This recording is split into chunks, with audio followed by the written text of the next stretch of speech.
wanting us to turn this into a debate about Michael Jordan's place in history.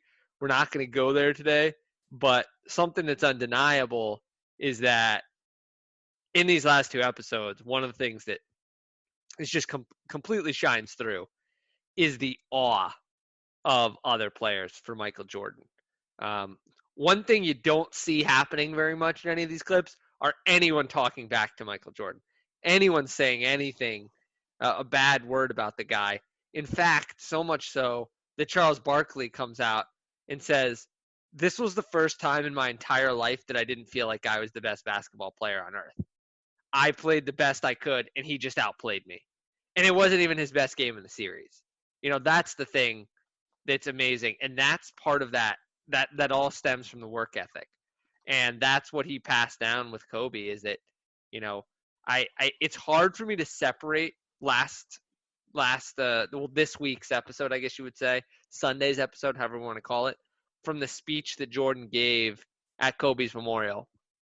And that's where it took me when I heard that, was to that speech he gives where he talked about, okay, Kobe Bryant, he represented something to me. He was a little brother, and he was someone whose love for the game, whose love for the way I played, or whose dedication to his craft, that love and passion, he saw a little bit of himself in that. And I just think that was an amazing moment to see the way that passion that Jordan had, he was able to take some of his lessons and pass them on to Kobe, as you said, and allow Kobe to become the player he was. And then Kobe kind of just puts a nice bow on it by saying, I'm not here. I'm not the player I am without Michael Jordan. He made me possible. And that, I thought, was just an amazing way to think of the league, that it's iterative, and that we have these guys who pass on their knowledge and their skills to the next generation. And it's kind of a beautiful thing. And we know that Kobe Bryant did it with LeBron James, and hopefully that list continues to grow. It just further cements the legacies of both Kobe, posthumously, unfortunately, of course, and of MJ. I mean, if Jordan comes out of this documentary, and I know there's still 4 parts left, but looking anything but, like $1 million, then something's wrong. Because everybody make mistakes. No one has a picture perfect image these days. Everyone makes mistakes. We're all human beings.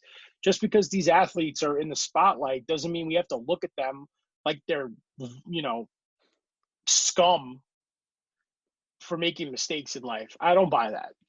I'm a big believer in second chances, third chances, unless you keep doing things over and over again to, ruin your reputation, fine. But if you make mistakes and you show accountability, you try and make up for them, that shows your true character. And Michael Jordan is one of those people. I mean, he's also, so Flo remarked on this, and it is true. It's like my favorite thing about this whole documentary. Michael Jordan is unequivocally himself, without apology, without censure, without anything. He does not give a whatever about anything. He is very candid in this, and he really does not hesitate. He does not pull punches, and it has been absolutely awesome. I mean, to just get this much documentary footage of the guy just letting loose is amazing. And I don't know if you've enjoyed it as much as I have, but just seeing uncensored Michael Jordan is a freaking beautiful thing, man. Because his competitiveness, he was playing this game with the security guards over, like, rolling these coins down. I think the objective is you're trying to get it as close as you can to the wall. And, like, the security guards are clearly practicing. And Jordan gets one throw for their 4. He's laying down bills. He's gambling on golf games. I mean,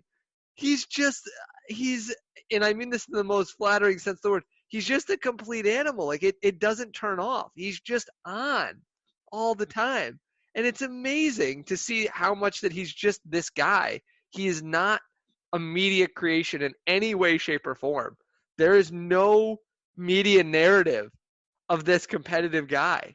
And one of the things that, for me, and I don't know if you had this takeaway, but there's this amazing moment where you get to see these, like, 2 versions of Jordan there's kind of the boring version that we remember as kids that's in the commercials, who's very pure and like vanilla. Like he's just smiling, always like he's like Superman. And then there's this ultimate competitive version who's like kind of like a velociraptor with basketball arms who could just go out and dunk on people, but he just has no concern for any of this. And I kind of like the second one even better. And the irony of the show is like I've enjoyed the real Jordan more than the curated version that was shown in these ads and these commercials, which is exactly what a lot of the league and observers were trying to prevent him from showing. Yeah, well, that was the whole point of releasing this, right? To show Jordan uncut. And I love what you said about the security guards because, he was even asked by Ahmad Rashad, like, do you have a gambling problem? He's like, no, I have a competition problem. He's like, I'm going to play it. And if I lose $20 to these security guards, so be it. I'm competing against them. And I'm sure that was so special for those guys working in the stadium, in the arena, and getting to just have that, like, intimate time with Michael Jordan. And get to go home and tell their families about it. And then I love how afterwards he's like, man, get out of here. Go protect the arena. But, yeah, it was cool to see that side of him because it's funny. Like, when I think of Michael Jordan, I think of Space Jam because I've seen that movie like 100 times. And, I didn't really get too hardcore into the NBA until, like, the 2000 Nets. So, like, it's not like I was glued to the TV watching Michael Jordan. So, like, I basically saw how, like, stoic he was or stoic. Wow, it's getting late, buddy. In Space Jam, and I'm kind of like, like I know he was acting, but is that really him? And just seeing this other version of him many years later, it's really cool to see. Yeah. Spoiler alert: he may have had a little bit of a gambling addiction. I think there are parts of the show where you're like, it seems like you were a little too into it. But you know what?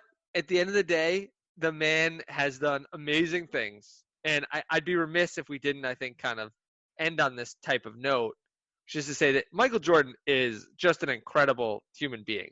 And that is one of the things that you get from this is that like him, love him, hate him, despise him, he was an incredible figure with so much influence who just absolutely shaped everything that we know about the modern sports landscape. Forget just basketball. He designed a media and athletic apparel universe that was theretofore unbelievable to folks. And he created that by his force of his own will and his character and his marketability. And there's just no one else like that.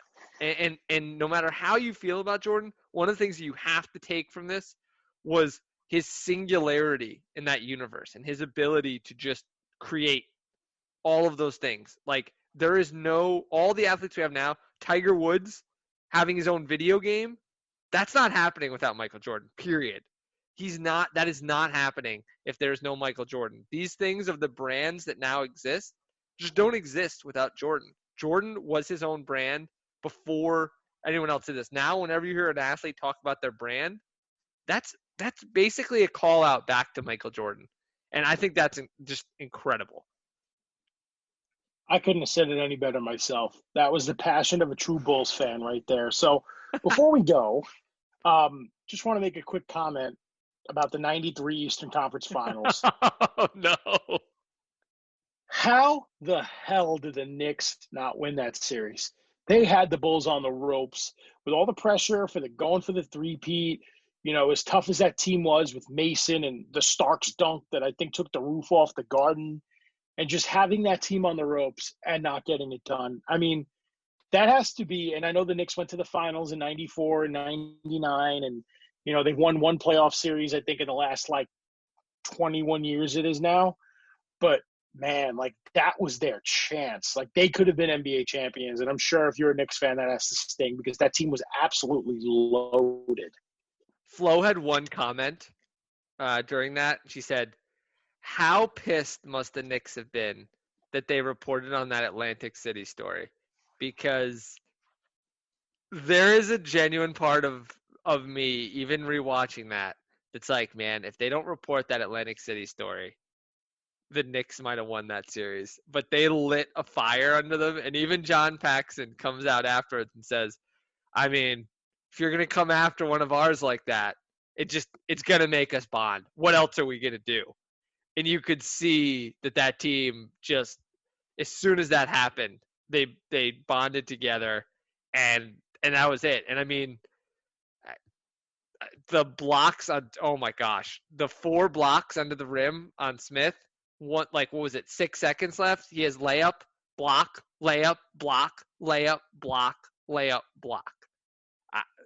The most insane sequence of events in a playoff game that I can remember. I mean, people remember the block of LeBron. How about 4 blocks on Charles Smith, 2 feet from the rim? That man was never the same again. Crazy. I tried that on a positive note, Jason, but now the Knicks heads just feel picked on again. But at any rate, well, there may be no current NBA right now, but the Knicks are still the baseline jumper punching bags. I love it. I wouldn't have it any other way. Jason, it's been fun. I really enjoyed getting a recap The Last Dance with you. And we hope everyone else at home, we're hoping you're all staying safe. And we hope you enjoyed as well. Remember to subscribe, rate, and review if you have the time. Obviously, staying safe is the priority. Jason, I know. I didn't even have to say it, but real quick, in the spirit of us going into our second month of quarantine, and again, shout out to all the healthcare workers and essential workers that are really, saving the world right now, and really being on the front lines and battling COVID-19. Thank you. But the rest of us who are just sitting at home working and just being grateful for their health. I mean, what are you watching, Ben? I'm going to go out on a limb and make a baseline jumper confession that in the year 2020, myself, Jason Goldstein, who I never refer to myself in the third person, but I'm watching The Office for the very first time. So I know. Well, I'm right there with you. I am catching up on Parks and Rec. So some great shows to get into. If you missed the boat the first time around, you can hop on The Office or Parks and Rec. Little known TV shows, little known NBC sitcoms. And with that, Jason, I think we'll let the people go, and we hope all stay safe, stay home, and stay hopeful. Oh, that was beautiful. But I just want to say that instead of the Michael Jordan and LeBron debate, we should have the GOAT debate on who's the better boss, Michael Scott or Ron Swanson. Food for thought. Enjoy parts 7 and 8. We'll talk to you guys next week.